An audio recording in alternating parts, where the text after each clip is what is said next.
Hi, and welcome to this next video. This one's all about we are never upset for the reasons we believe. So, this is something that was repeated a lot when I was going to school, and my understanding of it has grown.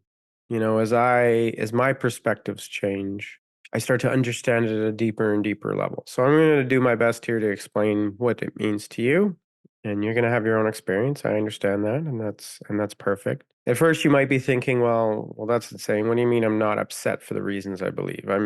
This person did this thing, my partner, my boss, whoever, they're doing this thing and it's upsetting me. Like, what are you talking about?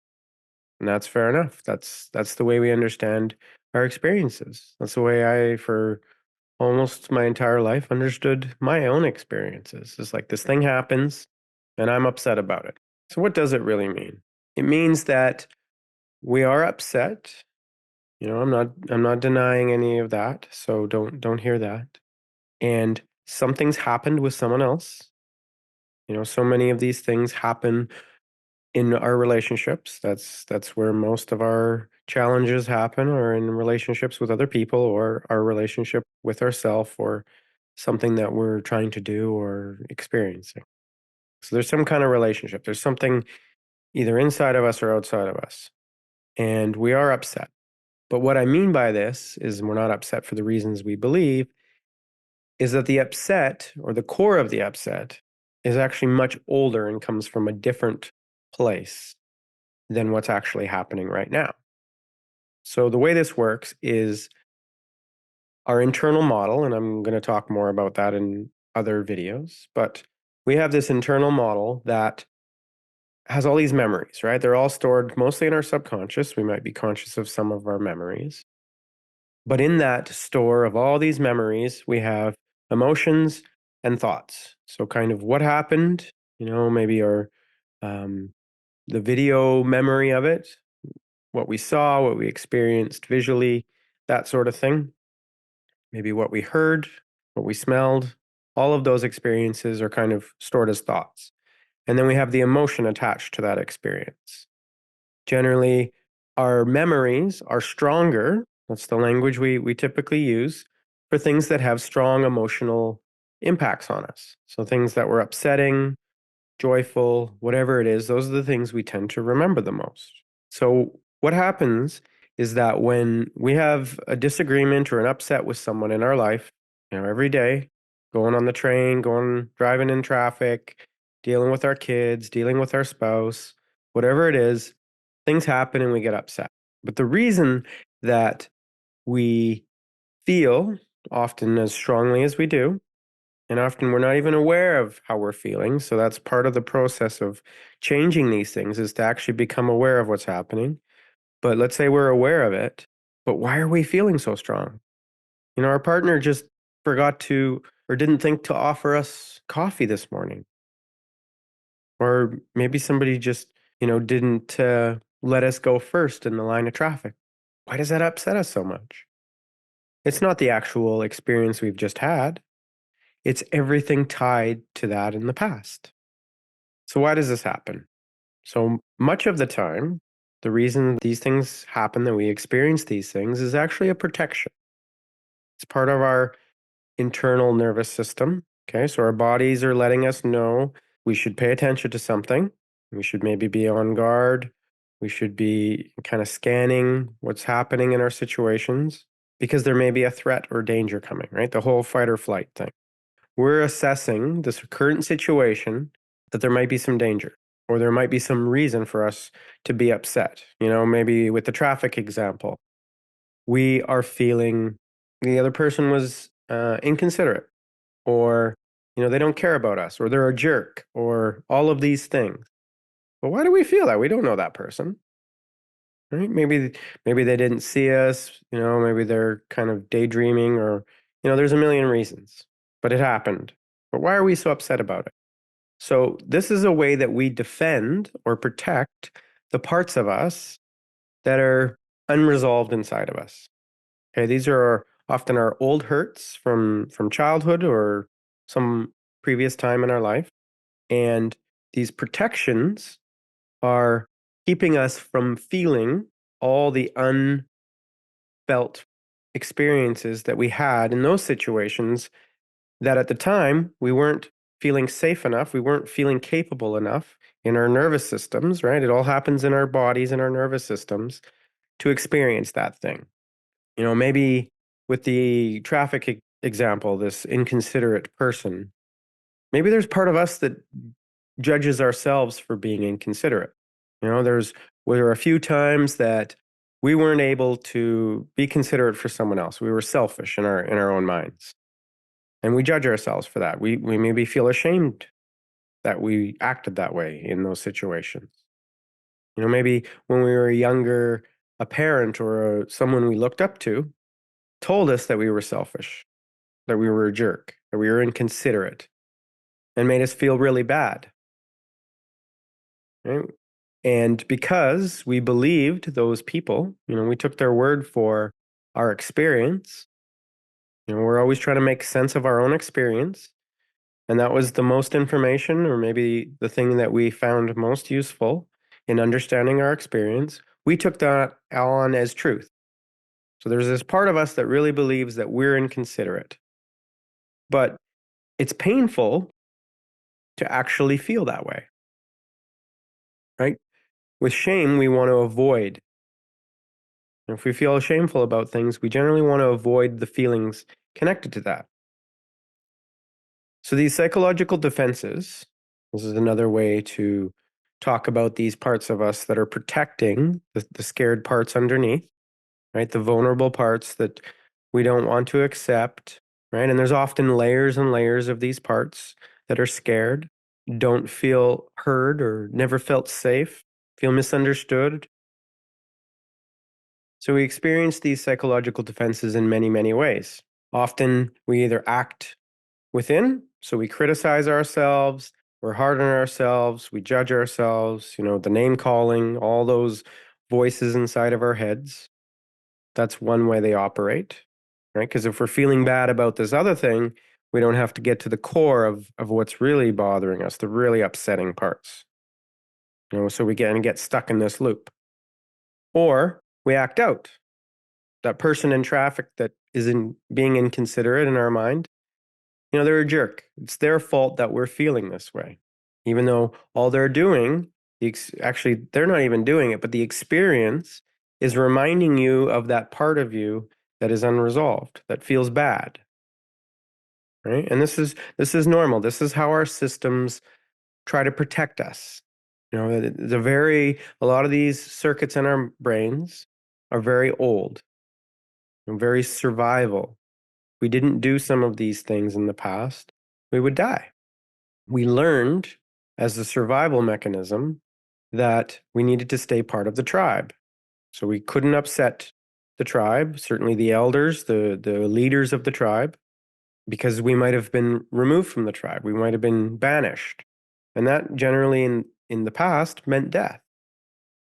Right? It was a harsh world. We couldn't necessarily survive on our own. We needed the support of the community or the tribe. And so these survival mechanisms, and there's lots of different ways these work, are trying to keep us safe. They're trying to, keep us socially safe, emotionally safe, all of these things. So as I said before, we experience these memories in our bodies, right? We experience the feelings connected to the emotions. So it might be anger, it might be fear, it might be sadness. All of these things are inside of us. And we are reminded, we relive these experiences when we're triggered. Okay, so we're not really upset about that person cutting us off in traffic or being inconsiderate in traffic. I mean, we are, but the core of that upset is much older. And it's this story that's been playing over and over and over again in our minds, right? Because when these memories get triggered, it goes through the neural pathways in our brains, traverses the old, well traveled, well worn neurological pathways, brings up the old emotional memories, brings up the old thoughts, and we re experience the same thing as if it's happening right now. It's all happening again, or much of it.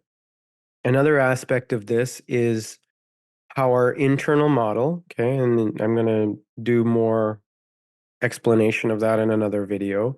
But essentially, our internal model is everything that we use in our subconscious, in our brains, in our nervous systems. That includes our beliefs, the way we perceive people, we perceive the world. Are people safe?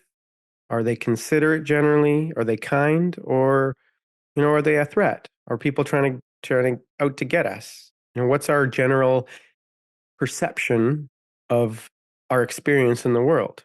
Right? And this comes through our own experiences, but it's also the learned experiences we gain from those that we deem as knowing more than us, especially when we're young. So our families, our parents, maybe older siblings, aunts and uncles, part of the community, all of these people bring their own beliefs and we start to take them on for ourselves. And until we understand that, we're often ruled by that, right? So we have created this internal system that we use to navigate and understand and make sense of the world, all based on all of these other things. I've written a few different articles about a number of aspects of this. One's called A Process of Change. It's actually the seventh article that I wrote in this series of articles. And another one is about the beliefs. So I'm just going to show you briefly my blog, a little bit about those videos, and then we'll come back to the rest of the video. Hey, so I just wanted to give you a quick peek at my blog here. This first article is one of the ones that's related to this video. So it's called A Process of Change. This is the seventh article I wrote in a series of articles called A Process of Change. And it's a long article. And with my articles, I've decided to record myself reading them. I'm an audiobook guy. I prefer that to reading text quite often. And so I've done that here. So you can listen to that here. And this will give you a really good idea of kind of this internal model that I'm talking about, right? It's this guidance system that we all have inside of us. And I talk a lot about it here. So just wanted to show you that. So this is one of the articles related to this inner model that I'm talking about in this video. And many of my articles you'll see partway down will have an experience. And this experience of beliefs is actually a story that I use to illustrate how our beliefs impact the way that we experience something ourselves. So I provide the story, and through the story, you get to hear and experience, if you're reflecting on it, how your own beliefs might impact what you hear in the story. Everything that we experience, we do through our own lens, our own perspective. And these perspectives are, strongly influenced by our beliefs, by everything going on in our internal model. So our perceptions, the context of each situation, our patterns of thinking, all of this. This is a really interesting experience, I think. You could check out. I always provide a download for the experience. If you want to put it on an MP3 player somewhere on your phone, whatever. I like to really relax when I do these things, let myself have the experience. So I provided that, or if you want to do it right on the webpage, you can do that too. And so I go and I talk about all these different parts of how the systems that we have in our lives, right? There's cultural systems, societal systems, all sorts of, family systems, how they all contribute to our beliefs and how that impacts how we perceive and experience the world. So check it out. So what can we do to shift this? Okay. And it's not that it's not a pill that we can take. It's not like necessarily an easy fix. Okay. Because we've learned how to perceive the world. We've built this internal system all through our lives, through every experience we have. So to undo it or to change it isn't necessarily going to happen overnight. So change is definitely doable, but sometimes it takes a while. There's process. We have to relearn how to experience the world, how to navigate the world, how to make the world safer rather than a threat. One of the biggest things to do that is awareness. Changes everything. Not overnight, but it changes everything. So why is awareness so important? Why is it this game changer? So one of the reasons is that it allows us to witness or experience ourselves with a bit of distance from what's happening. So we are not our thoughts and our emotions. Okay, we experience them. It's part of our reality, right? It's part of our personality, but we're actually something more. You know, you've had your thoughts and your emotions for much of your life, but they change. But there's something about you and your experience that sits behind all of that that has always been there. You know, even when you're 70 years old, you still feel like you. You understand that you've aged and all of these things, but it's still you. So what is that you that never changes? Well, that's some call it the self, you know, our core. There's lots of different names for it. But awareness allows us to sit in that core aspect of ourselves and witness everything that's happening to us that we're experiencing. So we can experience the emotion, we can experience the bodily sensations that are happening due to these memories and everything else.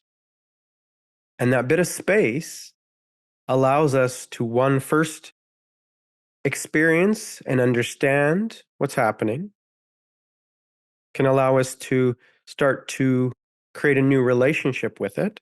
Right? When we realize that we're actually something greater than these things that happen to us, these things that we experience, as real as they are, we're able to change our relationship to those things. So we can change slowly, we can retrain our nervous systems to handle these upsets in different ways. Right? And like I said, it doesn't happen overnight, but it happens. We become aware of our somatic experience. So, somatic is the felt experience of what's happening in our nervous systems. Our nervous systems is what communicates our current state of being, you know, what's happening for us right in this moment. And it can change all the time. You know, in one moment, we're happy, something happens, it triggers all these memories in us. Our nervous system's like, oh, no, we don't feel safe anymore. Something's upsetting me. And then all of a sudden, we're in a different state of being. And it's the awareness, that thing that sits behind everything else, that lets us witness and experience that without actually being right in the middle of it. Okay? So it allows us to reflect on our experiences. And once we can start to reflect on our experiences, we can start accepting and understanding them. And that's key to transformation. As we start, because things are already happening to us, right? We're already having these experiences. And so often, and it's very natural, we want to push them away. We want to get rid of, oh, I don't want to feel this way. I don't want to think this way. I want this to stop, which is normal, right? It's an unpleasant experience, and of course we want it to stop. But if we don't take the time to actually, one, know the experience of it, and two, accept, like, okay, this isn't what I want, but this is actually what I'm experiencing right now. Can I just be with this experience?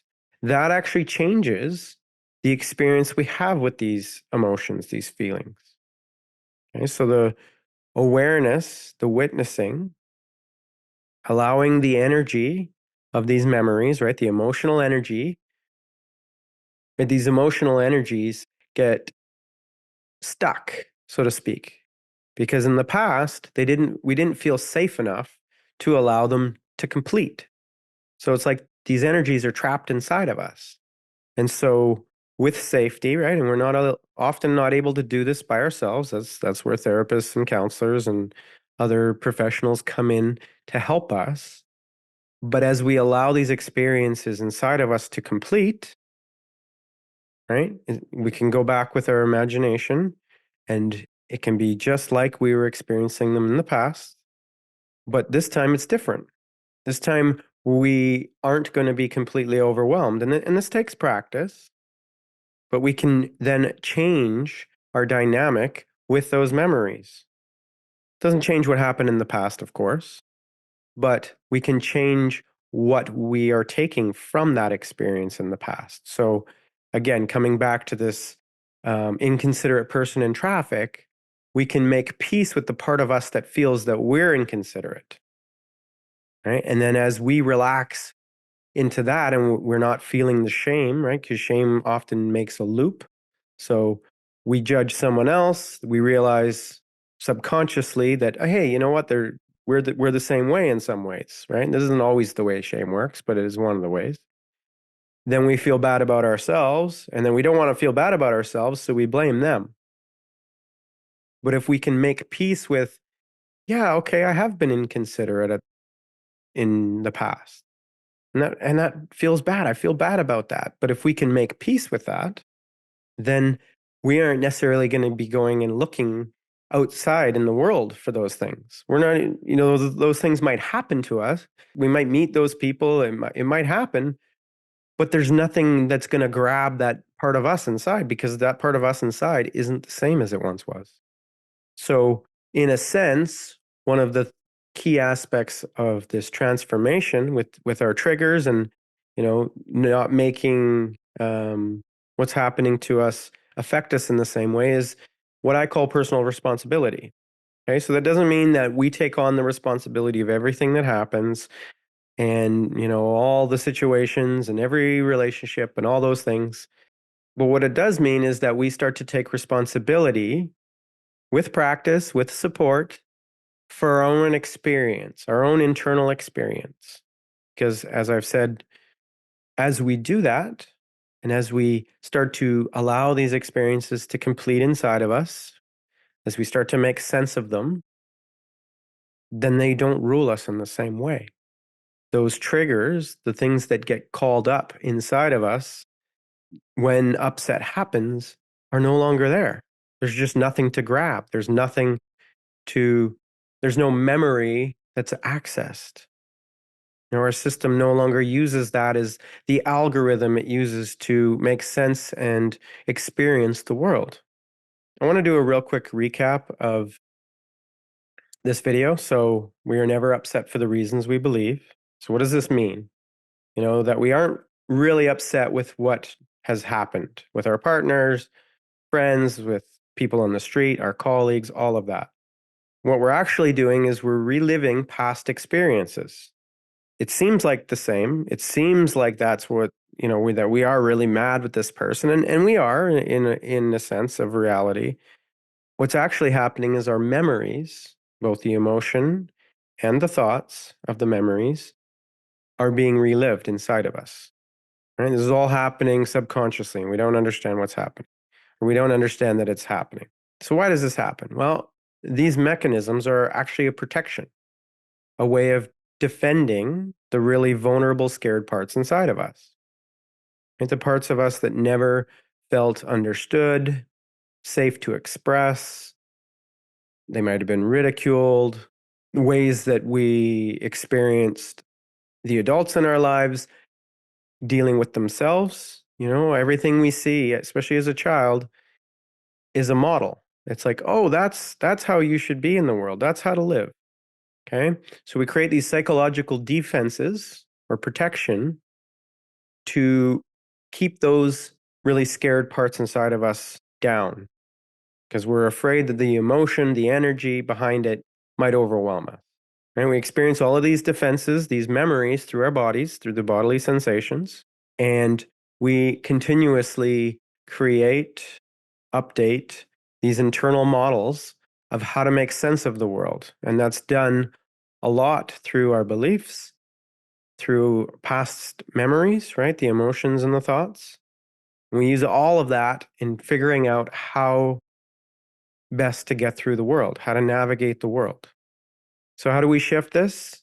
Well, awareness is one of the keys. Awareness allows us to witness or experience something with a bit of distance from it. We start to realize that these things have happened to us and they're very real. They're part of our personalities, right? Right? These defenses become part of our personalities, and that's not a bad thing. It's not a judgment of it. But we're actually something else. We're something beyond all of that. Then we have the bodily awareness. This is becoming aware of our experience. somatically in our nervous systems, in our bodies, how we feel. Then we can start to understand the impact of certain circumstances and we can start to untangle them. Right? Awareness allows us to step back and start to see our thinking for what it is. Okay, that person in traffic, they made me really upset. But why? These sorts of things happen all the time, every day to all sorts of people, but why does it make me so upset? And we can start to understand our thinking. Oh, they're inconsiderate. Oh, you know, I really don't like people that are inconsiderate. Oh, you know what? I've been inconsiderate in my life, and I don't like that about myself. It doesn't feel good.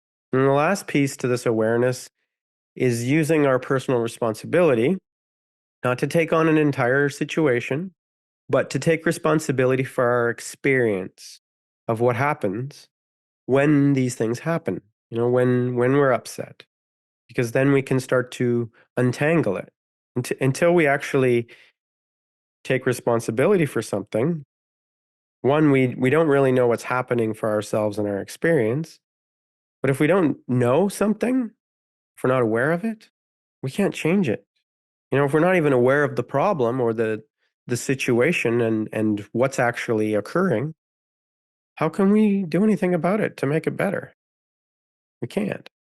So I hope this is starting to help you understand triggers, where upset, why we get upset, the mechanisms for all of that. I'm going to be talking more about these defenses and triggers in more videos. Until next time.